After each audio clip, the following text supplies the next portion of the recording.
Hello Pisces, Sun, Moon Rising, and Venus signs. Kamusta kayo? Sana po ay nasa mabuti kayong kalagayan. Welcome back po sa Star Tarot. At kung bago kayo rito, welcome din po kayo. Please subscribe, like, share my videos, and leave me a comment po kung nakaresonate po kayo. Thank you.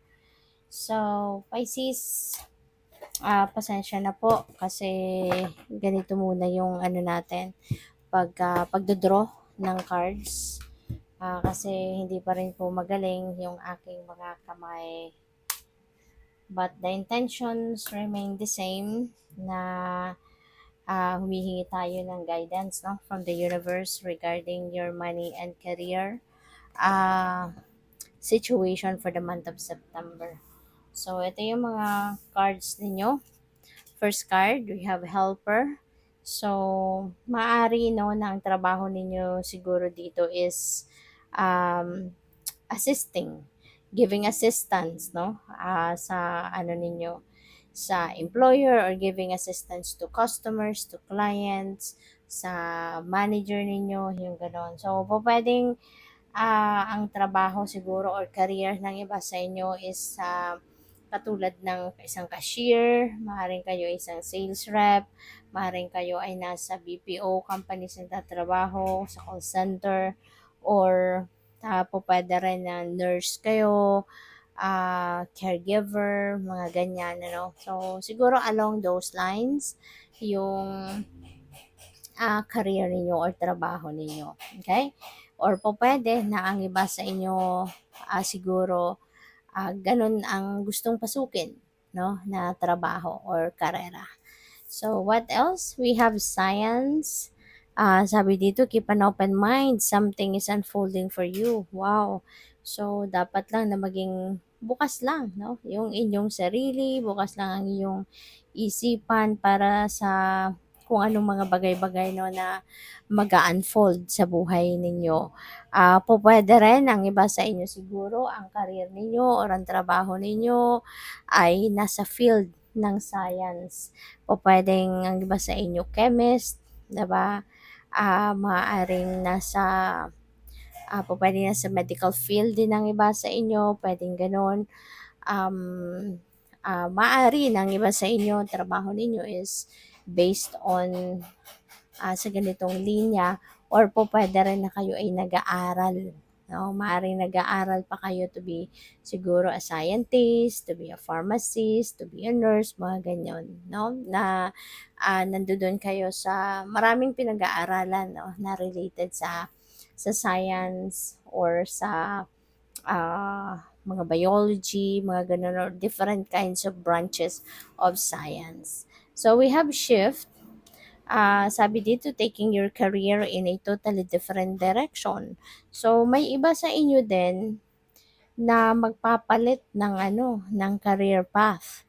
Maaring napagod na kayo no sa ginagawa ninyo sa trabaho, or siguro naging parang routine na sa inyo yung naging career ninyo sa ngayon. Maybe you are seeking for a challenge.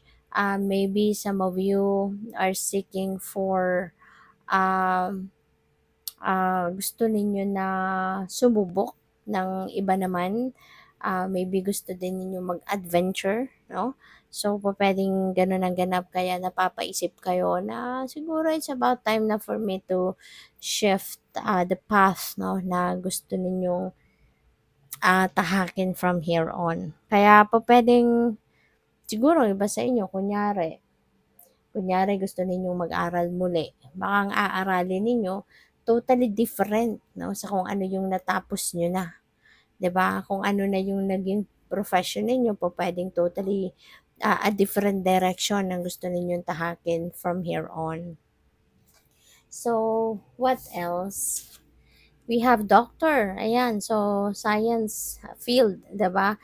So, pwedeng ito nga kayo. Baka ang iba nga sa inyo doktor, baka ang iba sa inyo surgeon, 'di ba? Pwedeng general physician, yung iba sa inyo baka pwede rin ano, na baka nasa holistic medicine kayo, or alternative medicine, ganyan. So, we have swindler. mag-iingat kayo at this time kasi Pisces, pupuwedeng meron ditong swindler 'no, na makilala kayo.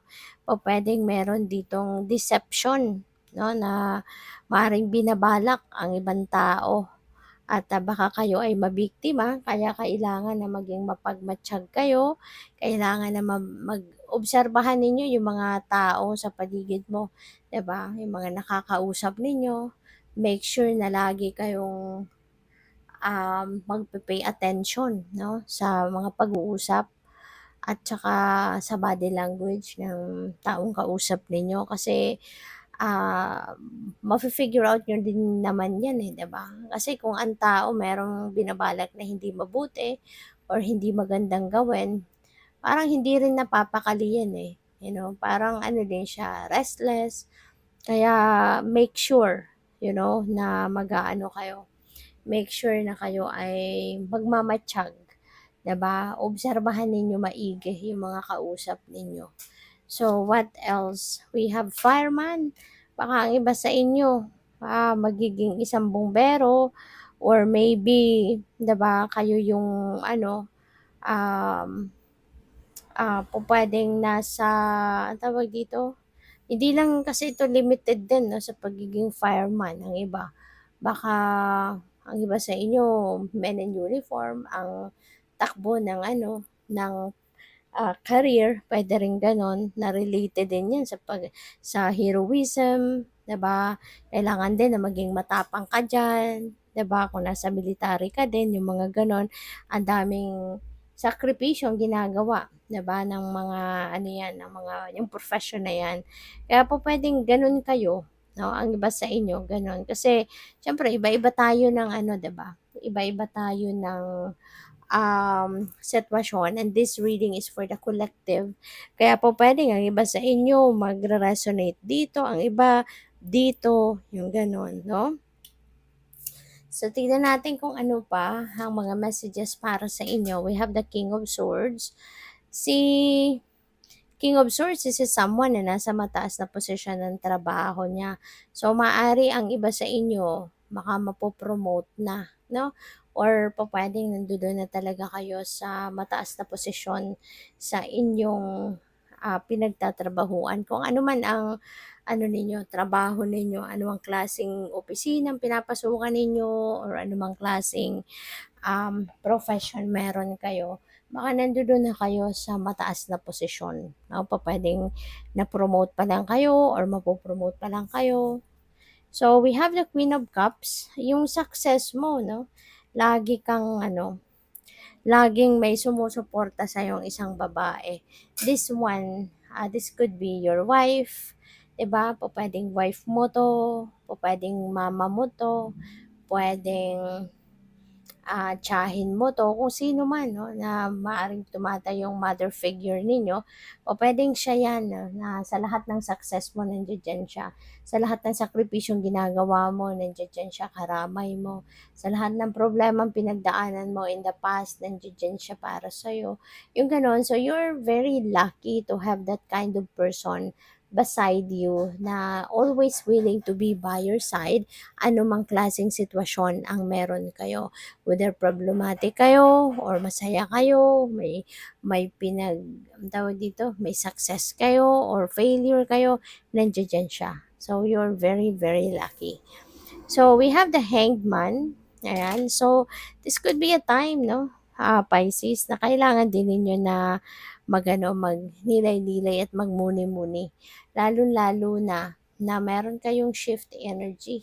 So, siguro kung ano man yung career na meron kayo sa ngayon, parang siguro nag-iisip kayo na baguhin ang career ninyo, mag-shift kayo ng ibang klaseng trabaho or karera because maybe you feel like you already have done, no? Kung ano man yung purpose ninyo, ano man ang mission ninyo sa buhay, maring siguro naramdaman ninyong nagawa mo na yon, no? For having on that profession or on that career in the last kung ilang taon na. Kaya ngayon maaring gusto naman ninyong gawin kung ano yung yung bulong ng puso mo, kung saan ka magiging contented, kung saan ka magiging fulfilled. Kasi po puwedeng yung ginawa mong trabaho or yung career mo siguro mula nang nagtapos ka ng pag-aaral hanggang ngayon, maybe you are just there, because just to have a job, 'no? Yung parang, dahil yun ang that time siguro naghahanap ka ng trabaho, yun ang nakuha mo, yun ang available, kaya yun ang kinuha mo, yun ang tinake advantage mo na. And you did that siguro for quite some time. Pero maaaring hindi ka masyadong, alam mo yun, walang fulfillment, walang sense of fulfillment kasi maaaring hindi nga yun yung binubulong ng puso mo na gusto mong maging trabaho talaga. Kaya ngayon parang gusto mo ng pakinggan, no? Ang puso mo, parang gusto mong pakinggan ngayon kung ano man yung sa tingin mo binubulong ng soul mo that will make your soul happy and that will make your heart sing na klaseng trabaho or career. Kaya po puwedeng yun ang pag-iisipan mo rito, you know. So, kaya ka magshi-shift, maaaring sa pagmumuni-muni mo, pagko-contemplate mo, magkaroon ka ng idea, 'no, or marinig mo yung bulong ng intuition mo at, maaaring sa pagkakataong ito ma mafi-figure out mo kung ano nga, 'no, yung dapat na na career na papasukin mo susunod. So, good luck sa'yo. Thank you for watching. Love and light. Namaste.